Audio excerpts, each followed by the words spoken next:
Hey LEGO fans, thank you for joining me. It's Jang here from jangbricks.com with a look at a LEGO modular building set. This one is called The Pet Shop. It's dated 2011, but it's still available as of the time of this video and comes with 2,032 pieces. Now, though they call the whole set The Pet Shop, the Pet Shop itself is not even 1/4 of the set. It's just this little section down here. First, I just want to let you see the overall size and shape of the whole thing. You can see it's, of course, a middle of the block unit, so it's intended to have another building right here covering up that section. This thing looks really nice from the back. I think it's the best looking setup or modular building assembly when looking at it from the back out of all of them, because you've got some different colors and textures and lots of windows. There's even a little garden up here, a little terrace section on the back, balcony, kind of almost a backyard for that upper level. It's pretty nice. Now here's the most interesting thing about this is, like I said, it's really two buildings, so you can just completely separate those out. You can swap the sections around if you want to keep them together, but do them differently, or you can just put this here and then a completely different building here, or you can get two of these sets and put two of this residential unit side by side and kind of redo the storefront on the other one. Lots of different things that you can do here, so that really just changes things up and gives you more options. Now, since it really is two separate buildings, I'm going to look at them or show them to you separately. Start with this side from the bottom floor. Start to see a couple of birds, a couple parrots that are up towards the front on a nice little perch to help entice people to come in. Some items that can be sold there you have to bring in to pay for them, but a couple of bones and then a ball for some pets to play with. Very nice little sign. It's done in the best way that this can be done. We'll take a look at that from the back side, I believe, in a second. Over here, this is the stairway to the upper section, and that's going to be a residential area, a single apartment, and this is a very nice little archway. It's a little hard to see in there with the darkness, but got a nice stairway going up there. The person who lives up there can get their mail from the bottom. I really like that. It's just perfectly placed. And you've got a little torch up above as well as a street lamp in the front. Looking at the second level up above, you can see you get into the sand blue color, and you've got lots of small little potted plants just along the edge there. That's pretty nice. And a lot of changes of color to give you a feeling of extra texture and realism. And then at the very top, you've got actually another level up there. It's very small, but we'll see on the inside that there is some area where you can actually put a minifigure. I just wanted to show for now the outside and what this detail looks like here. Now let's look at the pet store itself from the inside. I'll just remove all this stuff up here. It's small in there, so it's kind of tough to see, but I'll do my best here. Now this is actually interesting that the stairway here rotates. It can actually kind of rotate out of the way, give you just a little bit better access to looking in there. So this is the general overall layout of the whole pet store. Again, there you can see the parrots up on the front, just on a little perch. This is your little checkout counter right here, just the smallest possible little checkout register. And it's an old style one because it's got an actual lever that you actually pull down to do the calculations. They've got a bunch of stuff on the ledge back here, which is probably some food for some sort of pet. A very small little birdhouse is what that's supposed to be. The yellow thing that looks like a frog, yeah, that's supposed to be something that looks like a frog. It's supposed to be a frog-shaped toy, an animal toy. And then there are a couple of pens in here. Let's see if I can get a closer look. Yeah, it's about as good as we're gonna do. You can see there's a cat there, and it's posed right now looking at a little mouse hole, kind of stereotypical cartoon style one. And it is looking through there because there is indeed a rodent on the other side. He's on the outside. It's just come out towards the back, but the tail kind of sticks in through there.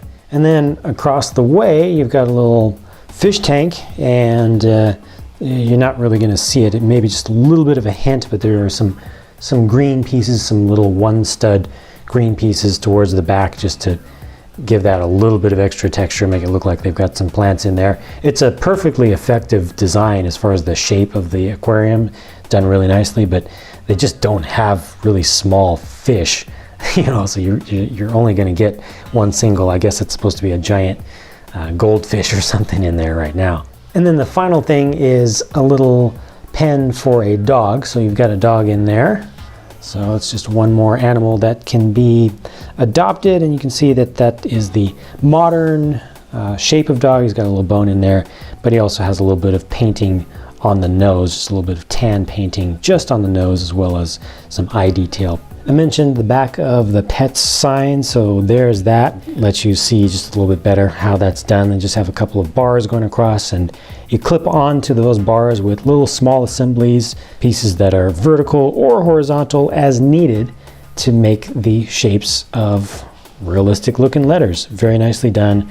Pretty easy to put together and very easy to line up successfully. Now we're going to look at the second level of the pet store section. Looking at this from above, you can see that the stairway from the bottom floor should be coming up right inside of here. Well, actually it does. It comes right up to this door, and it's a perfect shared space. You've got an over-under stairway going in with the incline in the same direction, so the person would walk up from under here, and then if they want to go up to the next level, they're sharing some of that same space. It's really, really good use of space to get two stairways basically in the space of one. Not a whole lot going on with this apartment unit, just a little table there and a swiveling chair, but at least it does have a nice little fireplace with a fire actually going in it, and it's very important, of course, to have a little kitchen section, a little kitchenette, I guess. And it has the typical container built oven with the glass sort of door that opens up, stove on top of that. You've got your small little sink basin here, and also a coffee maker. Now I'm going to bring in the final level. That just gives you kind of a mezzanine area up there. I don't know the official title for that. It's kind of like a small loft section in this otherwise studio apartment, and it just has the banister and a bed and a little table lamp on the side. Just going to use some more stuff up here. And then finally you've got the roof section, which actually has a skylight on it, so that's nice to let some light down in there, but no, not too much real detail up here. You've got the little chimney and a little bit of texturing across the front, and that's it for that building. This building is a single-family townhouse with really 3 levels to it. Looks really nice from the outside. Realistic East Coast style of architecture and design on the front, with the stairs going up to the front door. Got your little mailbox right here, accessible very nicely, and has a little gated or fenced off area with some areas for plants in there. Kind of bay style windows going all the way up to the second floor, and a nice little detail used here. They actually put in a couple of these ski pieces just to have some kind of different design there. They always come up with some interesting different design concepts just to give you varying kinds of shapes on the fronts of buildings. The second floor has a really nice set of shapes right here. I really like that, even though you don't have glass going all throughout this. These arch pieces don't have glass made for them, so that's all actually open. And at the tippy top, you've got just a little bit of archway here, a little bit of awning, small little porch kind of balcony section where you can put one single minifigure there, good for just hanging out and saying, hello to the neighborhood, and a fairly simple and straightforward flat roof. The unit has a back door, very small little backyard, or it might be kind of a shared alleyway, and it has a little bit of a cover over the back door itself, large steps, and then this is just access to the crawl space underneath the house. I guess you could put a little bit of storage under there, but it's mostly just for maintenance. Now, let's check out the inside of the first floor. The place is small, so there's not a whole lot to see there. You actually do have another way to access the crawl space. The couch with black and medium blue is an interesting choice. Flowers in a little water vase there. This is a hat rack, interestingly enough, so that hat is actually attached. Interesting choice of detail. And then you've got this really nice spiral staircase, half spiral staircase. It starts off straight, and then it turns into a spiral. Beneath that, well, you can see you've got a nice old style telephone right here. Most folks watching this video have never seen such a thing. Wow, think of that. Notice I said most, not all. And then under here, underneath the stairway, we actually have the smallest little bathroom, like a half bath. It has a nicely put together toilet. Sorry, it's so hard to see in there. It's just hard to get any kind of light in there because it's such a small space, but a very well designed toilet and just a little bit of, well, not really much of anything. I kind of like to look at the side of that step as being part of a medicine cabinet kind of area, just because it has some different colors on it. Almost looks like it's a cabinet. But hey, where's the sink? You got to be able to wash your hands. That's missing. Here's the second floor, and maybe this explains why we don't have a sink in the bathroom.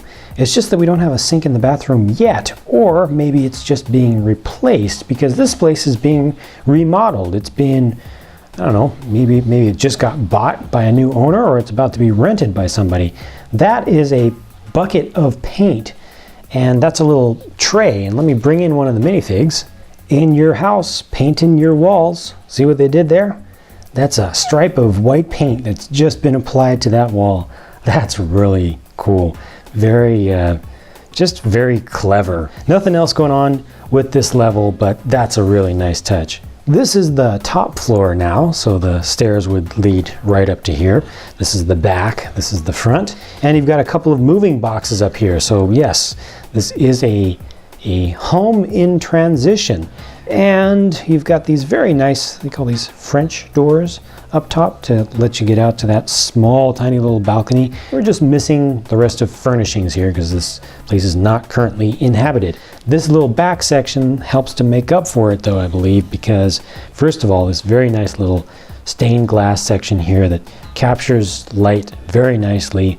It's a very nice looking thing with a torch back there and an actual small little potted garden. So little flowers that are growing up here, and even these are supposed to be some vegetables or herbs or something, you know, something edible being grown back there. So a little bit of life is definitely on the way, even if the humans aren't settled in here. The minifigs, man, woman, and child. The Lego official description gives them some roles, but I always say just use them for whatever you want them to be. One of them could be a store employee, and one of them could be buying something from the pet store, or either of them or both of them could be tenants in the apartment, or they could be buying the townhouse to the side. You know, you really should use your own imagination to make up their roles. And then of course you've got the painter, whom we saw just a moment ago, and he's got his nice long paint roller, and that just about rounds up the set, except for this bicycle. Yep, just a regular bicycle in green color, and again, this can belong to anybody. It's really up to you. This is one of my favorite modular buildings to date by virtue of the look of the outside, just how colorful and varied it is in textures and colors and shapes and everything. It's very well rounded, and I really appreciate that. There aren't too many really tricky building techniques used on this. Probably the trickiest is just how they do the lettering there. That's been done on a few sets now, but it's a good little technique. I guess that's an interesting use of pieces there, but for the most part, things go together in a fairly straightforward manner, but to good effect, and it just works on its own merit. Those are my thoughts about this set. Feel free to share your thoughts about the set in the comments section. If you like the set, if you don't like the set, if you have the set and you have some more in-depth or specific thoughts of your own, that's always appreciated when folks leave respectful feedback. And I'm gonna get back to work building some more stuff and bringing you all some more videos to check out. So thanks again for watching, and I hope that you'll stay tuned for updates at jangbricks.com, and I'll be talking to you again soon.